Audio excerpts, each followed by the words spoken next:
please turn off your video and go to audio only. You have all been muted to make the content of this call clearer by preventing interruptions and any background noise. Only those speaking will have their microphones enabled. We have 6 amazing women speakers taking part today, and if we have time following their contributions, we will hold a question and answer session. There are 2 ways you can ask a question. You can either post your question in the chat box, which is being monitored by my colleague Issy, or you can email to events@party.coop. In order to get through as many questions as possible, I will ask them on your behalf. And finally, just before we start, I want to emphasise that the Co-operative Party believes that our cooperative values should be reflected in our actions as well as our policies. We want all members and all our event participants to feel safe, welcome and respected. Please ensure you abide by this when making your contributions today. I look forward to hearing them. At our Cooperative Comeback Summit last weekend, the Cooperative Party launched its most recent campaign to unlock the High Street. It calls for communities to have both the power and funding they need to reimagine the High Street by unlocking their potential from the bottom up. This Fringe event explains more about the campaign, which aims to empower Co-op Party members to highlight the importance of high streets and town centres in their community, showcase best practice from councils and communities, and lobby nationally for policy changes which would help revitalise our High Street. Our first speaker is Emma Foody, one of our 2 new fantastic Assistant General Secretaries. Over to you, Emma. Thank you so much, Joanna. Hello, good afternoon, everyone. It's a real pleasure to be here today to appear alongside such inspiring co-op women who day in, day out are showing the difference that having labour and cooperative representatives, labour and co-op voices really make in our communities. And today, as Joanna's quite rightly said, we're going to be talking about our most recent campaign, which is our High Streets campaign. And we're talking about it, how we can bring it to our local communities. We all know that our high streets, you know, they are the backbone of our communities. They are the beating heart of it, not to use too many crossover analogies. But the conversation around them struggling isn't a new one by any means. But COVID-19 and the repeated lockdowns that we've seen over the last year has left them in a really perilous position. And aside from them being shut for the last, for the majority of the last year, there are a real host of other challenges which the last year and the pandemic has really accelerated, whether that's more people shopping online, people feeling that their household incomes are more precarious than they might have been otherwise, business and rent rate increases are all making it more difficult. And of course, alongside that, we've seen cuts to policing and shop workers now having to add ensuring mask wearing and social distancing is being enforced. It's a real perfect storm across all of these areas. So we as a co-op movement, as a co-op party, we want to meet this challenge, and that's where the Unlock the High Street campaign came from. We want to unlock the potential of our high streets along with our communities so that the benefits of it can be realised for all of us. And so what does that mean in practice, and what does that mean that we are asking for? Well, first of all, we want to know who owns them. We want to know whether it's the council, whether it's private landlords, whoever it may be. We want to be able to hold them to account for things that they're doing and for what we might want them to do on our behalves. We also want to see funding be devolved to the communities that the high streets belong to, so that they can make decisions for them. This is not about funding being decided in Whitehall or in central government. This is about us making decisions for our own communities. We want to see community and cooperative ownership, so that the benefits that are being realised, that they're shared with employees, they're shared with shoppers, they're shared with the broader community. And lastly, we want to see tax reform. How can it be right that local shops are penalised with unfair and disproportionate business rates, whilst we see online giants getting away with not paying their fair share? It's not right, and we want to see something done about it. So that's kind of the campaign in a nutshell. And my colleagues who are speaking after me today will be able to talk about the opportunities and the challenges and the achievements from local and national government in this area, as well as the broader movement and what they're doing to tackle these issues as well. But before that, I'll just summarise a little bit about how you can get involved and how you can help the campaign, which, as we said, is a grassroots campaign to make these things a reality for our communities. So firstly, just to highlight that we've got a range of campaign material on our website. which I'll see whether we can share in the chat box so that you can all access, or otherwise we'll get emailed to you as participants. But it includes some really key material and some really key asks, whether that's model motions for councils, so that councils can, raise the profile of the issues that we're talking about. They can talk about how they might be able to tackle them and how they can support our high streets locally. And we've also got petitions which you can sign, which you can share with friends, with colleagues, with your community, so that we can show the strength of feeling around this in our areas. And we've also got high street surveys which members can complete, so that we've got that kind of picture as to what's happening in high streets up and down the country, so that we know, are there boarded up shops, are there big chains, are there independents, just exactly what's happening. So we've got that real kind of understanding of it.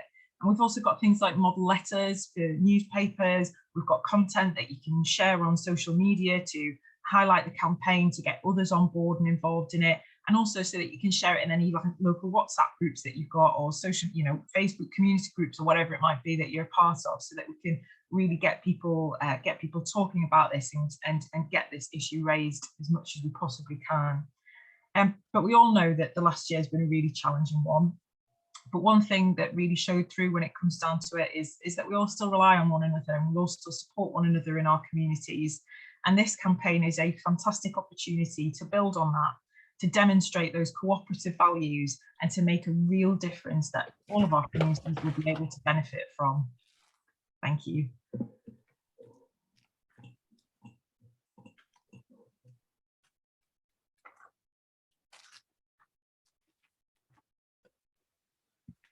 Try again.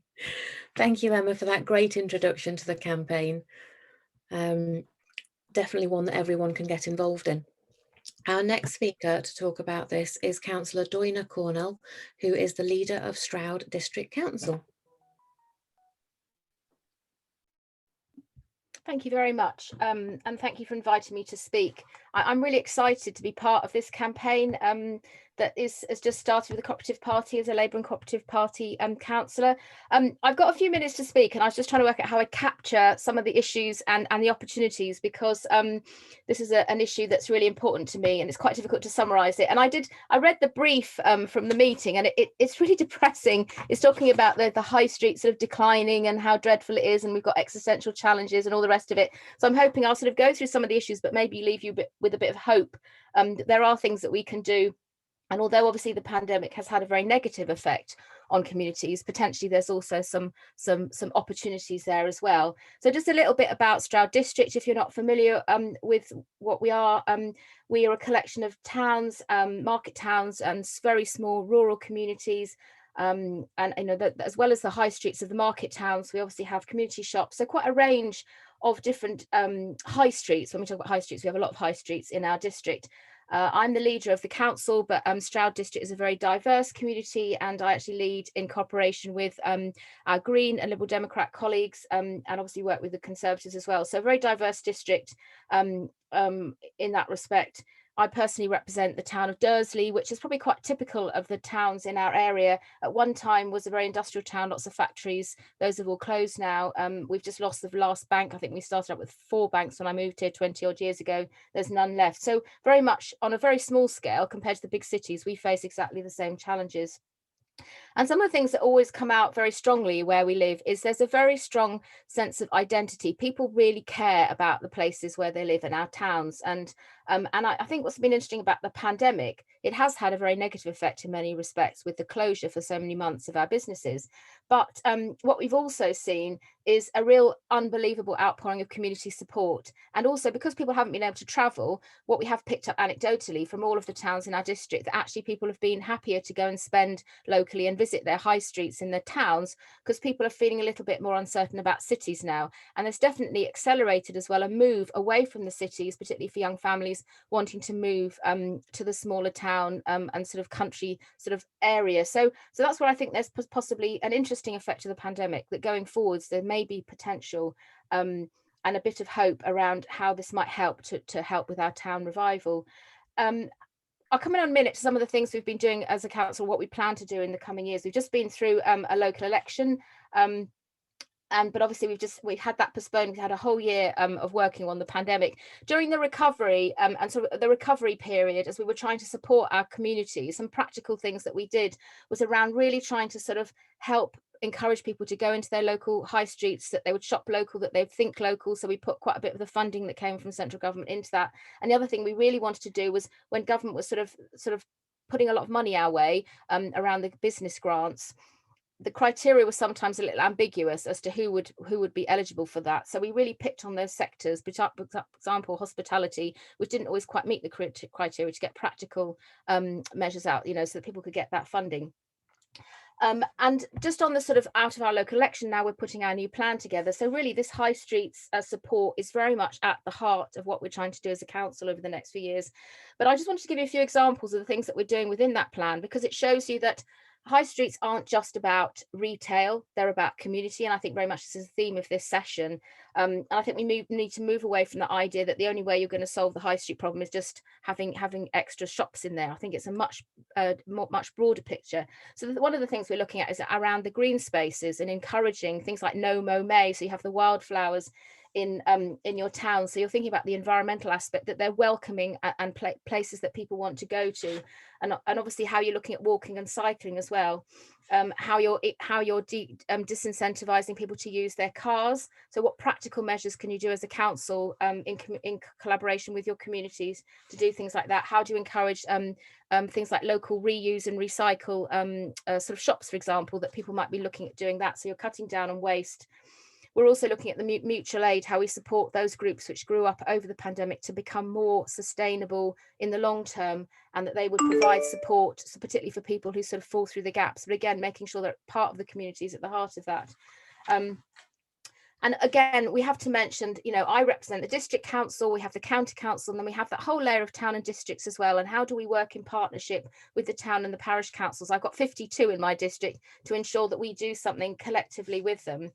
And one of the things I really like about the Co-operative Party campaign is around looking at bringing power back to the communities. So how do we support communities who want to register local buildings or facilities as community assets? And there's a role that the council can play in supporting communities to do that. So it might be a local building, for example, our bank, which is closed recently, is quite a real central bank, a building right in the centre of town. How could we support the community if they wanted to find some community use for that?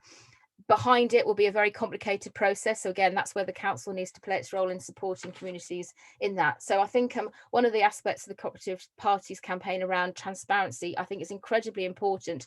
People see the high streets, but don't appreciate behind that, what is the ownership? Very often those are quite remotely owned buildings. And the danger with that is that the people who own those buildings aren't particularly invested in what's happened to them. All they want to see is they want to get high rent. And during the pandemic, that was extremely challenging for some businesses, and you're utterly dependent on the whim of your landlord. So, example, one shop owner had one shop in one town where the landlord was extremely tolerant and gave him a sort of rent reduction. In the other one, insisted on the full payment. So I think raising awareness that among the public, who owns the high streets, and that is often where the problems lie in the first instance, is important. And then empty shops, one example in our town, the shop remains empty because the rent they're asking is far too high for anyone to come in and occupy it.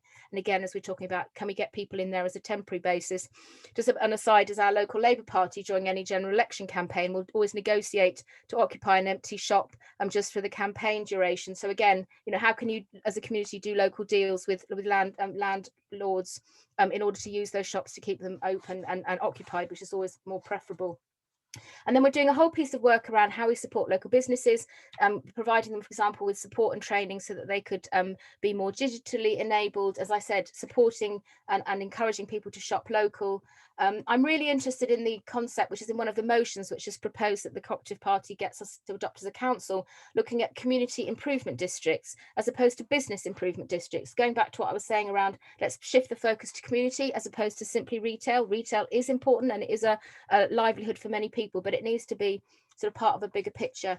And the other thing, which is the very challenging thing, is looking at regeneration. And obviously we've got some key sort of objectives in there. What do you do about those really difficult brownfield sites? I'm sure you've got all of them in your communities wherever you live, which might be owned by a multitude of landlords or land owners, or the landowners might be remote, or they just can't agree on what they want to do going forwards with it. And in order to unlock those sites, and we've been involved in a couple locally, it takes a huge amount of resources. But how could you facilitate councils and facilitate communities in order to make those things happen, to deliver on better green spaces, employment, affordable housing, which is accessible for town centres? And it feels quite often that the government and the sort of way things are currently, you're fighting the headwinds of things. We're not giving community power enough in order to take control of their high streets, and we're also not giving local councils the opportunity. If there's a building that has remained vacant 4 years, give the council the power to do something about it. At the moment, you'd have to go through you have to go through compulsory purchase order process, which is very, very long-winded and expensive and takes a long time. So while at the same time the community will be getting extremely frustrated with you and blaming you as a council that you haven't managed to do anything about it. So that's a bit of a picture of what we're doing in our plan. So there's a lot of long-term stuff in there, and what I think is interesting is that obviously part of this High Streets campaign is highlighting how we need to go back to government and campaign on some long-term structural changes that we need to see. Absolutely, we need reform around business rates, we need to see transparency around ownership, and we need powers for local people. But I think what we also need to think about, what do we do here and now? Let's not wait for all that to happen. And I think any one of us can take action. I'll give you one lovely case study. When I found out I was invited to come to the Labour Women's Conference, I was really pleased because I'm working with three other women. We're all town councillors. I'm also district councillor, and one of us, Wendy, is just newly elected as our county councillor, having beaten the local Conservative, about which we're extremely pleased, and also a Co-operative Party member, and Denai and Anya, who are also two fantastic young women. I think Anya's our women's delegate to the conference, so hopefully she's listening in. So what we're doing is we're working on a project around having a late night opening for our town. So once a month, we're encouraging the cafes and shops to open, and we're going to have some music. We'll have also hopefully some street food, hopefully not overly complicated to organise, but it's just in a way to tell people you care about your town, you want to support it. This is an easy way for you to come in with your family, and let's get on and do something like that. And I think looking at those short-term things, where can you use public spaces to organise events? You don't have to be a councillor to do that. You could work with your community group. So I think we need to see these in two ways, and I am going to finish in a minute here. What's the long-term stuff we need to do? Where do we need those partnerships with councils and all the legal stuff in order to get the long-term change we want to see around regeneration and support for businesses? But equally, what can we just get on and do now? Get your events, get extra markets going on in your town, or encourage community groups who want to do that. So I think we need to see those two things happening. And just to finish up, I think, as I said before, is we really need to see, I think, the high streets issue in a really holistic way and really put communities at the heart of it. So it's start of a revival of our towns. I feel there's an absolute, I'm going to finish now, Joanna, there's an absolute potential here. I think people really feel very strongly they want to do something. So I think this is a really, really good opportunity. And I really welcome the campaign that's just launched, because I think it hits a really good spot at which we can go forwards and hopefully have some hope and do something about our towns and the communities we care about.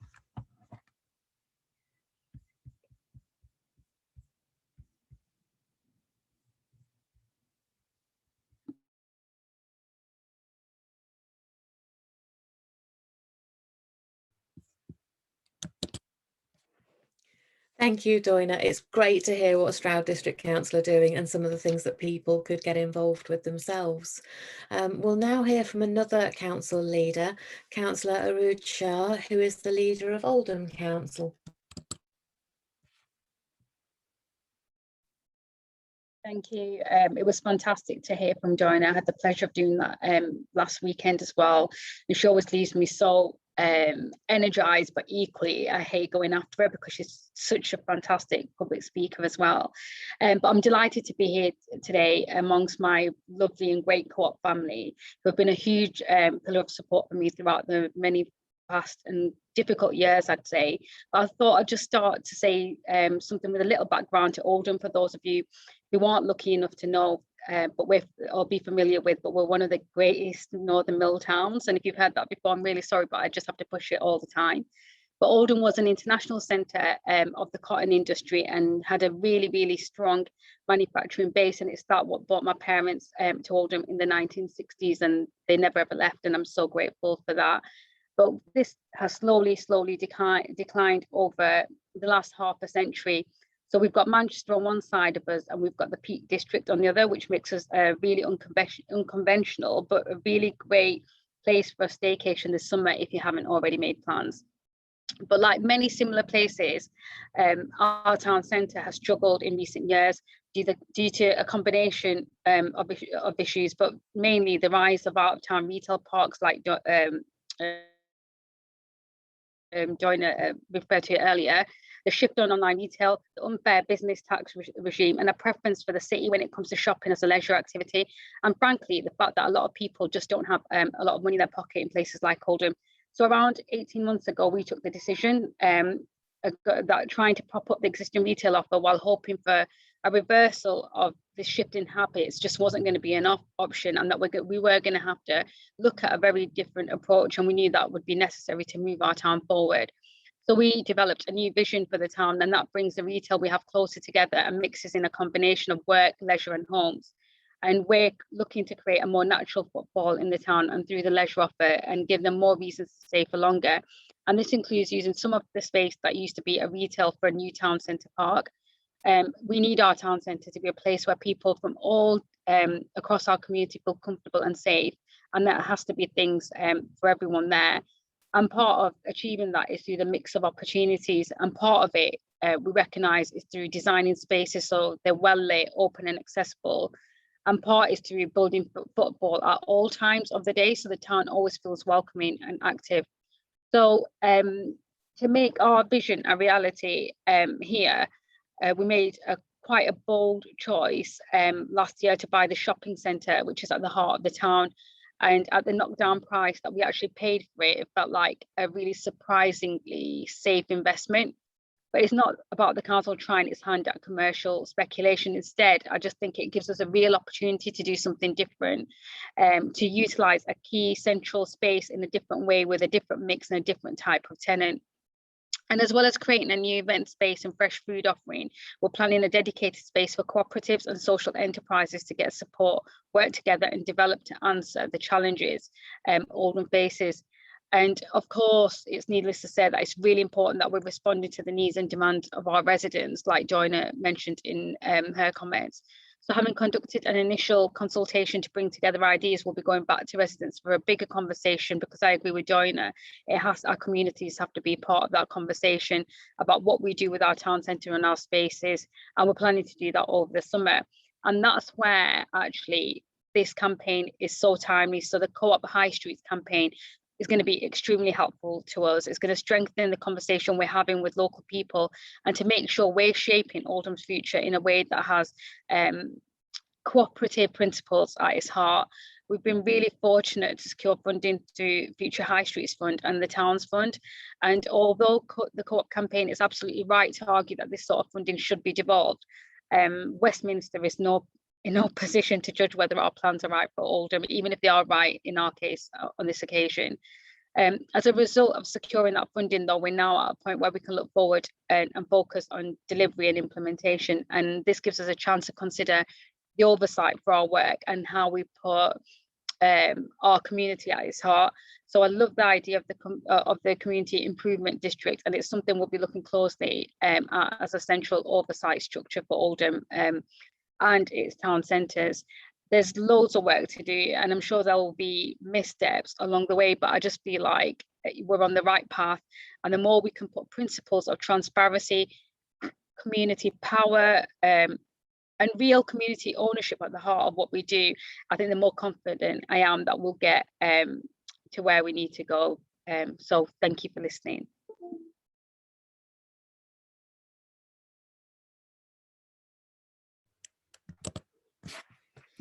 Thank you so much, AROOJ. It's wonderful to hear from you. You're also a wonderful public speaker, and we're grateful you're able to join us today.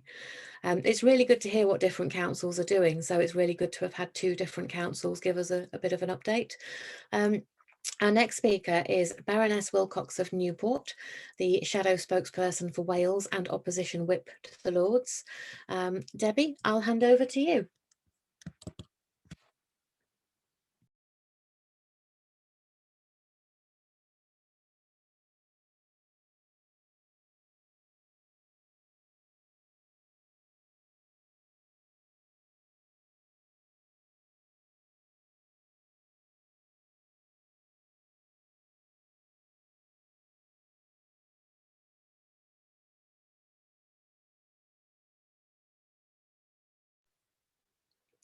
Please just bear with us with some technical issues, everyone.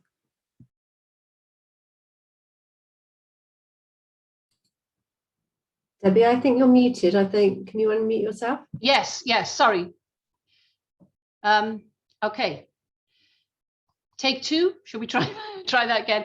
It's fabulous to join this meeting today and to share with cooperators and to follow two fantastic women leaders. I was the first woman leader of Newport City Council. I handed over to another woman.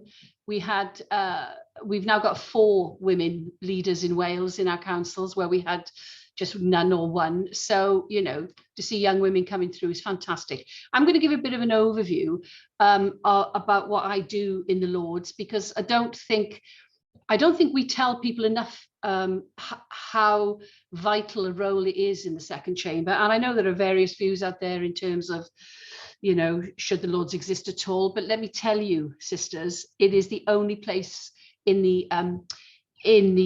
government at the moment that's holding these Tories to account, and we win vote after vote. Unfortunately, that 80-seat majority often turns those votes around, but we're winning the moral argument, and we're winning the public argument. So we've got a hybrid house running at the moment, as many of you have had with councils. So what I do with the whips team, so I monitor and manage daily business. I was the spokesperson for Women Inequalities, and in that, really closely involved with the domestic abuse bill. It was landmark legislation, and we made significant changes in the Lords that will ensure greater protection for victims. So we made the new offence of non-fatal strangulation and threats to release intimate images. We got the government to agree to conduct reviews of child contact centres, and also the sharing of migrant victim data procedures. And we also successfully pressed the Home Office to commit to publish a strategy for prosecution and management of abusers and stalkers. And that's what we did at our end that the government wouldn't have done previously. So now I've got this new portfolio. I'm shadow spokesperson for Wales and the Lords. So I work closely with Nia Griffiths MP. So she's the Shadow Secretary of State in the Commons. And it ensures that issues affecting Wales are given the appropriate platform at both ends of Parliament.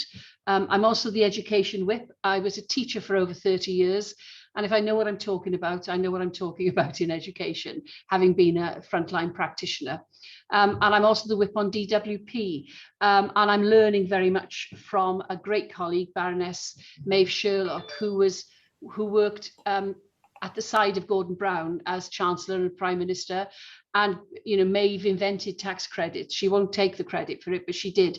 So it's incredible. And that's the thing about the Lords. You work with people in the Labour Party who used to run the country and hopefully will run it again soon.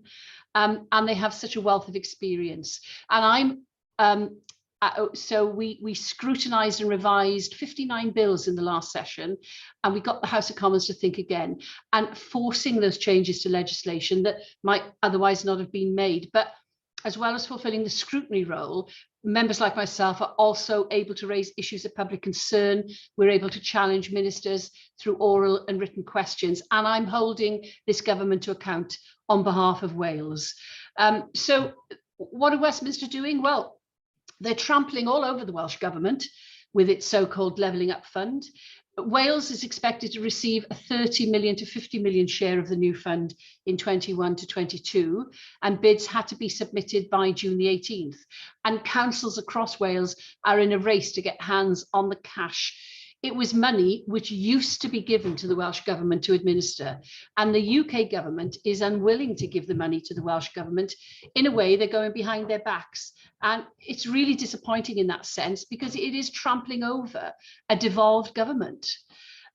They promised pound for pound in Wales in terms of the financial support that it used to receive from the European Union, but this parity of support is just not clear. So this Levelling Up Fund, this 4-year, 4.8 billion initiative for capital projects, and they've published categories of need for local authority areas. Many, if not all, Welsh councils are in the highest category, but the bidding process is so competitive. There's also this other pot of money, you know, the Community Renewal Fund, and that was talked about by the two previous leaders, about pilot projects, and various community organisations and town councils are using that. But the UK is still spending the last of its EU money, according to the Conservative government, and this new shared prosperity fund is a massive bone of contention for Welsh Government and Welsh councils, because the Tories are clearly pitting them against each other. And, you know, we have to remain united. So I know in my talks with Welsh Council leaders, it's really important that we get a joint view of how we get into this shared prosperity fund. But it is an absolute drop in the ocean into what funding we used to have in Wales from the EU. And, you know, I'll just finish with this. Across the United Kingdom, people are unhappy with the way decisions that affect their lives are being made. It's often remote, it's without proper consultation, and it's without the knowledge of the communities who are affected by the decisions. And the UK is not working for many people, and during the COVID crisis, that change has grown. So devolved political power is no guarantee of economic success, but there's now strong international evidence, and so that that's an essential ingredient in any overarching strategy is to rebalance the economy of the UK. So there is going to be a consultation, Labour's Commission on the United Kingdom's future. Labour is examining how power, wealth and opportunity can be brought closer to people in every part of the UK. The UK has the greatest interregional economic inequalities. But I know everyone in the cooperative movement and in the Labour movement are trying their best to change that balance. And it starts in no better than where my heart is, and that's local government. So, diolch yn fawr, thank you very much.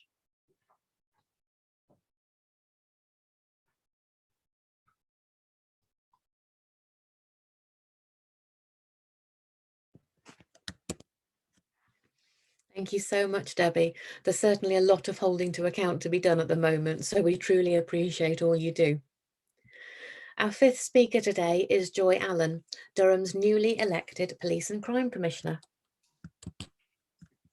Thanks, Emma. Good afternoon, conference. As Labour and Cooperative Police and Crime Commissioner, I'm absolutely delighted to be with you all today and share some examples of how elected politicians like me can affect change positively and influence decision makers to adopt a cooperative approach. I'd like to share 4 recent examples of how I'm trying to make a positive difference on our high streets. Firstly, I'm sure we all agree violence, threats and abuse should not be part of the job. Despite 104,000 signatures, the government failed to listen and make legislative changes. But as a cooperative PCC, I have given my local stores my commitment, and I will do all I can to help project workers we need to make the shops safe as well, and our high streets that are safe for everyone. During my campaign, I visited every co-op store in the town, and I met managers and staff and encouraged them to complete my business crimes survey, as well as taking photos with these amazing cooperative props supplied by our lovely Emma. And we've managed to get plenty of councillors on there. So I know we've been sort of saying we've got some great resources, and you can't beat a good Corrix board. So over the next 3 years, I want to develop a relationship with my 38 stores to prevent crime and pursue those responsible for causing violence, threats and abuse. As a previous councillor, I know the value of the flower power on the high street and the advantages of supporting bloom groups and litter pickers who bloom up, brighten and clean up the high street. You can spend millions of pounds on paving stones and nobody notices them, but hundreds of pounds on flowers, and I can tell you, flowers win every time, especially when the volunteers are behind the campaign. So planters and hanging baskets can transform high streets and make them more inviting and welcoming and encourage return visit time. I'm still my town's Bloom Chair, and as PCC, one of the first things I asked was what happens to the soil and fertiliser. confiscated during drugs raids. And I'm reliably informed it tends to be the top quality. So I've now arranged for local bloom groups to have the first refusal to help them bloom up their communities and the high street. I'm also looking into the opportunity of establishing a pop-up cop shops in the high street, and also pop-up police museums, which I saw in the new City of Culture, Coventry, doing recently, and I was really impressed. Finally, I think all towns deserve to have town ambassadors. As a councillor, I funded town ambassador volunteers in my town after residents complained that the high street was a ghost town and the only thing missing was tumbleweed. No shops, they were all empty, it was disgusting, dirty, everything. Which I think this was really unhelpful to the many wonderful independent stores that were already operating on the high street, and they painted a black picture, so we needed to have a really positive message. The volunteers have gone from strength to strength, and they've since set up a tourism website and a business directory promoting all these local stores that are operating on our high streets, so we can direct people to the shops and services that they're looking for. I personally think COVID offers post-COVID, the high streets are perfectly placed and perfectly poised to make an impressive comeback. And I will do all I can to promote this campaign.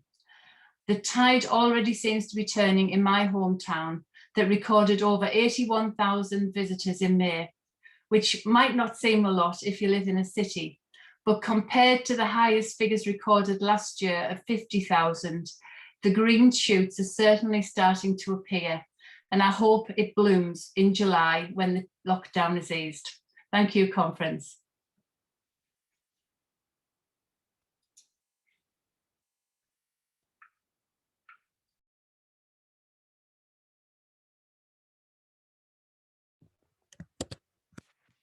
Thank you, Joy. Not part of the job is very close to my heart after my time in the Central England co-op stores last year, so I wish you luck with this one.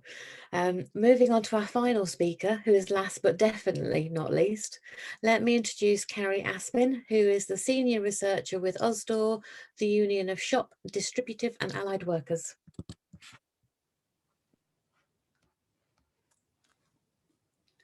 Hi, so obviously I'm just checking you can hear me, but just bear with me a second. Sorry, I'm just checking I've unmuted. Yeah, so sorry about that. Yeah, I'm Carrie Aspin, Senior Researcher at USDOR, and for those of you who aren't aware, we have agreements across a wide range of sectors, but our biggest sector is retail, where we represent a large number of retail workers. So we've seen firsthand the challenges facing the sector and its workers, both in terms of the current crisis, but also in a much broader sense, which is why we really welcome the Co-operative Party's campaign to reinvigorate our high streets and town centres. The crisis on the high street is an issue that USDOR has campaigned on for a number of years, particularly through our Save Our Shops campaign, which was launched in 2019. So obviously high streets were already struggling and facing huge structural challenges prior to the pandemic, but the impact of lockdown, particularly on high street retail, has been devastating. And so far, a lot of the focus that we've seen has been on the business side of the sector. But it's really important that we don't lose sight of the fact that hardworking people are bearing the brunt of the pandemic. And for too long, retail jobs have become a byword for low pay and people not getting the hours they need. This is not sustainable, and it won't attract talent in the long run. If we really want retail to prosper, we need to make sure retail jobs are good jobs. And obviously a big part of this is decent pay and secure hours, but it's also about ensuring respect for shop workers. And we need to tackle the growing levels of verbal and physical abuse that retail staff are facing on a daily basis. Retail workers are constantly being subjected to violence, threats and abuse at work, with 1 in 6 of our members reporting that they were verbally abused on a daily basis. And USDOR's 2020 survey results clearly show that the pandemic has had a serious effect on the levels of violence and abuse, experienced by retail workers. In fact, 85% of incidents of abuse were related to COVID safety measures, such as queuing to get into stores, enforcing social distancing, and the requirement to wear face coverings. Although, the pandemic is by no means the sole cause of the violence and abuse that retail workers are experiencing, and our long-running survey as part of our Freedom from Fear campaign has shown yearly increases in threats, violence and abuse towards our members since 2007. But obviously you can see that it's intensified as a result of the pandemic. And our most recent survey showed that almost 9 in 10 workers were verbally abused last year. 60% reported threats of physical violence, and 9%, so nearly 1 in 10, said they'd been physically assaulted. And it's absolutely shocking that the very measures put in place to keep the public safe during the crisis have resulted in the relentless abuse of retail staff. It's completely unacceptable that Usdaw members are experiencing this on a daily basis as part of their work. And we also know the devastating impact that this is having on women in the sector, because women already make up 58% of the retail workforce. Therefore, any issue affecting retail workers already disproportionately impacts women. But beyond this, women are actually more likely to face abuse at work.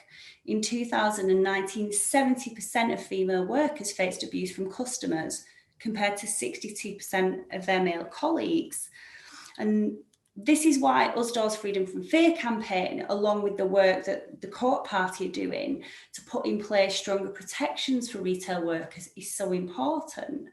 In response to the increase in violence and abuse that we've seen during the pandemic, Usdaw launched a parliamentary petition, and it received an overwhelming response of over 100,000 signatures. It was debated earlier this month by MPs, and it received a lot of support from all sides. Yet, despite this, the government once again declined to support or address this issue. And, quite frankly, it's just not good enough. We know that with the political will, more can be done to protect retail workers, because we've seen it in Scotland, where a Protection of Workers Bill has recently been passed by the Scottish Parliament to give retail workers the protection that they deserve and make it a separate and specific offence to abuse or threaten a retail worker.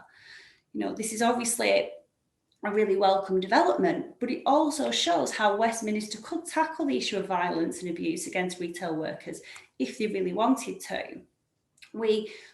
Thankfully, we now have another opportunity to try and address the issue with a Protection of Shop Workers amendment to the Police Crime Sentencing and Courts Bill, which would offer frontline workers greater protection, and is actually expected, I think it's being debated in a House of Commons Bill committee meeting today, actually. And the amendment is asking for similar measures to those that now exist in Scottish law. And I think, just like as a final point, basically when retail employers, leading retail bodies, the Shop Workers Trade Union, the Co-op Party, all jointly call for legislation, it's time for the government and MPs to listen. And this is why we are urging the government to accept the amendment that is desperately needed to protect the UK's 3 million retail workers, and show once and for all that abuse is not and never should be part of the job. And I just obviously wanted to thank the Co-op Party for organising this Fringe meeting, and the support and the work that you've done and continue to do to help protect retail workers and secure the future of our high streets. So thank you.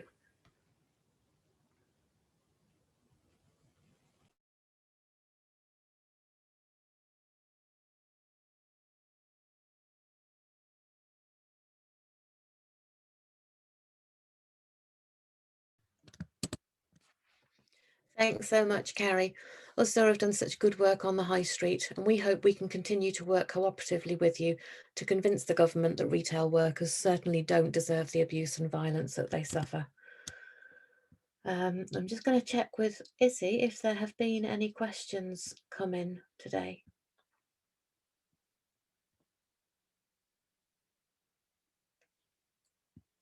You're muted, Issy, sorry.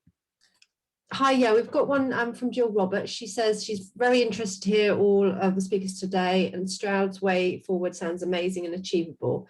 She says, so there is a list of major county towns who are doing the same. She was in Harrogate last week and was sad to see Debenhams boarded up. She says, where in the home counties, southern counties, can we find these projects taking a lead via cooperatives? Is that a question that we don't know if we've got anyone on from the home counties, but if anybody who I think that the best way to do is to contact the Co-op Party, and we can help you there, and we can point you in the right direction. Our campaigns officer James Butler will be able to help as we roll out this campaign across the country. And we can give you some more inspirations and ideas from some of the other the other towns across the UK. But if you do have any more questions, do put them in the chat. And also, I would say if you have any questions that you think about afterwards, then please do email them in. We're always interested to hear your questions, and you can email them to events@party.coop. Okay, thanks anyway, thank you.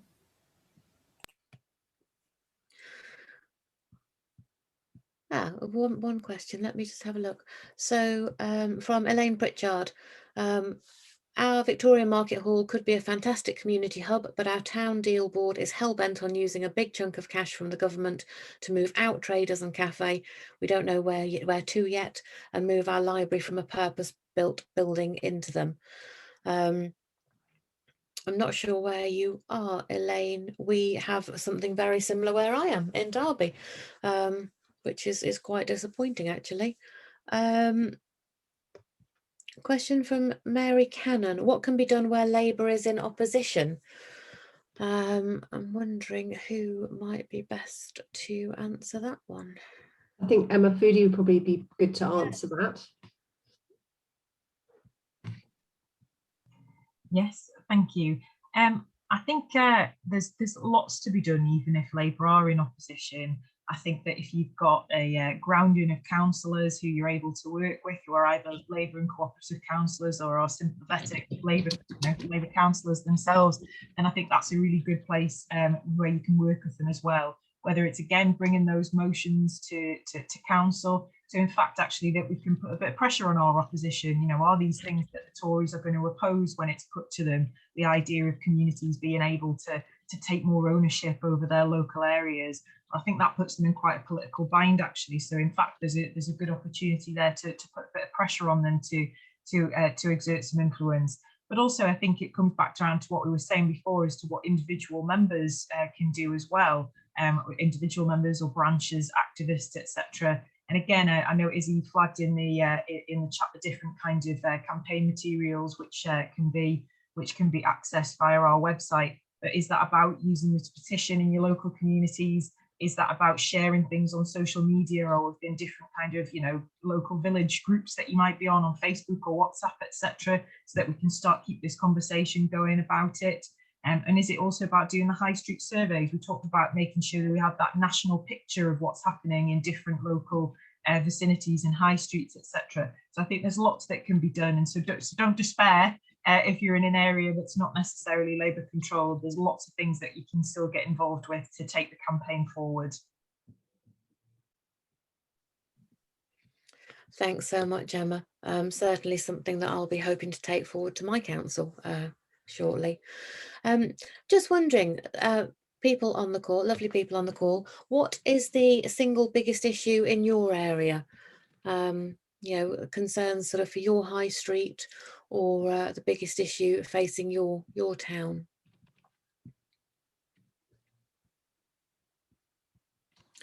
Issy, I see that Parveen has her hand up. Are we able to unmute her so she can, also Lena, to ask questions, or are they better to put them in the chat? Yeah, why don't you ask them? They can probably unmute themselves and ask the questions. Yeah. Thank you. Parveen, would you mind unmuting yourself and asking your question? Thank you. Thank you very much. I'm sorry I was late to arrival, my apology. One of the things I found in Harrow is that there's a lot of shops that are just empty and businesses going out, and I'm sure that's because of the change in how we shop these days. So, I mean, I think, and I've put this forward to the councillors a few times, is that bringing back markets. And so if we do markets where the stalls are very, very cheap, and we can get people to start from, you know, smaller, it doesn't cost them that much. They're not paying the rents, the rates that you do in shops, and actually start getting the footfall back into the town centre. And I'm hoping that that would actually then get the shops to come back. So it's starting from the ground up, you know, working that way, but they don't seem to be that interested at the moment. I'm not sure if it's just a really bad idea from me, or, you know, I'm not sure, but I don't seem to be getting much response from that. Okay, thank you for that, Parveen. I mean, I'm disappointed that you've not had the response, but I don't know what the makeup of your council is. I'm going to just sort of add that on to another question that we've had in, which is what new powers would you like councils to have in respect to town centres? And I don't know whether Joanna or AROOJ would like to answer that. Thanks, Joanna. Yeah, I mean, it's difficult, isn't it, when you're faced with a council that's possibly not being terribly cooperative. I mean, not everywhere has town and parishes. I don't know if I mentioned, but obviously, you know, there are often, if you are in an area which has a town or parish council and you're frustrated and you want to get involved, do see if they have a vacancy, because it's relatively easy to get co-opted on, and then start to build the number of labour and cooperative members you've got on that council. You know, those local councils can be very practical and hands-on. You know, and that's the way possibly to move it. What I would say around powers, it's sort of related to high streets, but one extremely frustrating one is around planning permission. This is more around housing and how planning permission can be granted and then developers sit on it and councils don't, they can't do anything about it. And so you end up with empty sites that just don't get developed. They wait for the land value to go up. That's one thing. And actually, I've just mentioned a second one, if you don't mind, land value. You know, there's been an interesting campaign for some time around, you know, planning permission gets granted on an area and then the value goes up. The community gets no profit from that. So I think powers around how the community, it's around that locking the wealth back into the local community. How can the community benefit? So it says maybe that's not a council power, but it's a more, how could you capture some of that? Otherwise it just gets siphoned off to private developers and land owners. Thanks, Joanna. I think that's an excellent point, actually. If there's nobody getting back to you, look to see what you can do yourself. Lena, you had your hand up. Lena Jafari, are you still wanting to ask a question?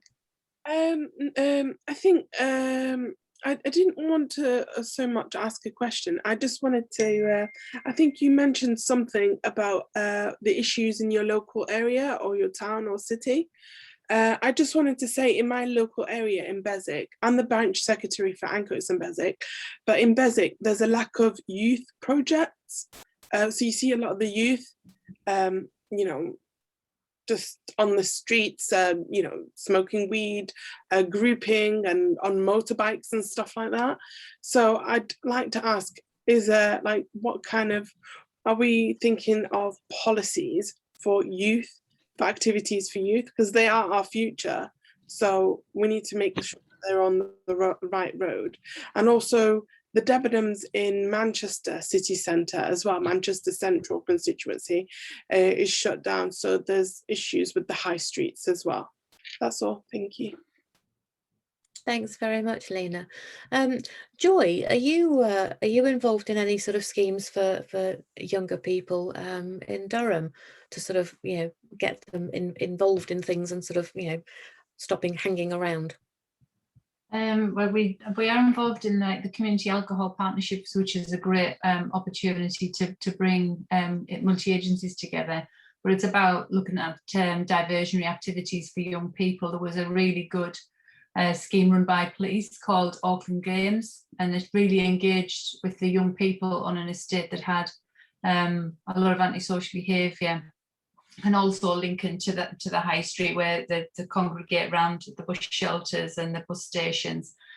So I think it's bringing people together. It's understanding what's on offer, where the people are, what they've got to do, and there's a lot of really good stuff going on, but it's trying to get it into one place. So for young people, it might be quite complicated to say where's all these activities going on, because the council might run some, the police might run some, the community and voluntary sector might run some. So I think it's really important as we come to the summer holidays to have this in one place. And I just want to go on to Pavin, who mentioned about the markets, something that I did as a councillor. I think absolutely fantastic for entrepreneurs, for young people to come together in and really help the high streets with the vibrancy. And 5 people who came to be on our market stall in Bishop Auckland actually took a shop, which is a very small unit. So it's a really good progression, because they got the trade and they got the customers, and then the customers help them in the new shop, and they all help each other like a cooperative, and they support each other in what they do. So keep plugging on there, because it's definitely well worth it. The markets have got to come back, I'm sure. Can I come in on that? Because when I was leader of Newport, we had a competition for Newport Market, and the first 3 prizes got a market stall, for free or just for a small amount or whatever. And there was a real great buzz around it. So it's about these, pop-up shops and setting up and and loads of young people actually got involved in that, and it was absolutely brilliant. See, I'm talking about local government again. I can't ever get it out of my system, but it's that sense of cooperation that we have in this movement, and about working together, and some great ideas about the ground up. And if you can't find that, start it yourself. That's the metaphor for today. I think that's an excellent sentence to end on, Debbie. There was just one other comment that came through from Jenny West, who was talking of redevelopment of public buildings into flats. And I think this is it. We're looking at sort of the high street going through a complete change in the future from what we've had over the last sort of few decades to something completely different. So I will, looking at the time, thank you to all our 6 inspiring speakers, and also to all of you for joining us today. And a huge thank you to the RNID for the closed captioning, and for Issy for keeping us all under control. If you're not a Cooperative Party member, please do join us. You can sign up to hear more about this campaign and other campaigns on our website, www.party.coop. Thank you all for the time you've taken to join us today, and stay safe. Thank you.